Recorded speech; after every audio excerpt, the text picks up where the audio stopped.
në formë, ledidigin, heshtjen dhe pjakë, pushtimet, fajt, i fshenjë në sëmime, errësira e frika të kallin për t'i gjallët, sërish do të mbetet hiri.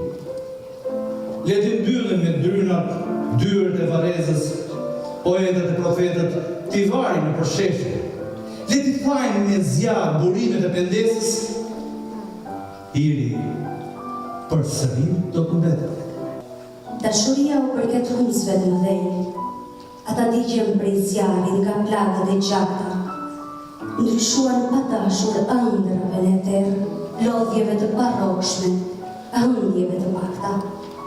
Ata digjen prej zjarit e vështrimi i ngrohtë, durojnë të padurueshme në terrin në kufet, kur përvelohen si vllajat e djegura mbi tokë.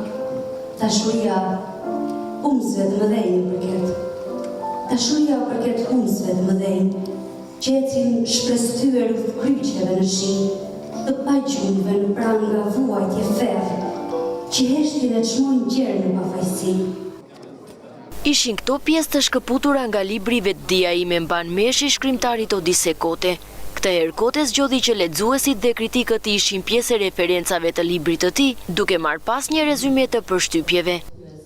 Në përmbledhje poetike, Vetdia ime mban mesh, autori nafton në një udhëtim të thellë shpirtëror dhe filozofik, ku poezia shndrohet në akt reflektimi i përlusie të sjellë me një ligjerim të latuar poetik. Me një gjuhë të gjeshur, plot figura të ndjeshme dhe simbolik të thellë, autori arrit të prek gjendje ekzistenciale që i përkasin njeriu modern, por që mbartin peshën e përjetshme të shpirtit njerëzor. Poezia si ver personal, për arsye se akti poetik kërkon vetminë absolute të poetit.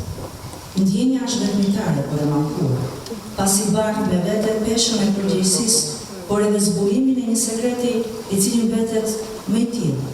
Nuk mbetet më i tillë pasi i shëfyer lexuesit. Për kryetarin e bashkisë Flamur Golemi, shkrimtari Odise Kote do të mbetet pena e artë jo vetëm e Gjirokastrës, por e gjithë vendit. Teksa të gjëja poezit, shumë njerëz që shkruajnë së bashku ti përfundesh, në angazhojnë biseda politike, edhe kuptova që në ato momente në fakt ti fillon të mbutesh një poezi të re. Unë ju besoj fort që meshën tënde, meshën të re, do të dëgjoj shumë, edhe do vazhdoj qytet në qytet, dorë në dorë, zemër në zemër, pa tjetër për të marrë edhe pak nga Gjirokastra. Vetë autori u shpreh se ky vëllim poetik ka një domethënie të veçantë për të, për shkak të rëndësisë që poezia mban sot në jetën shpirtërore të njeriut.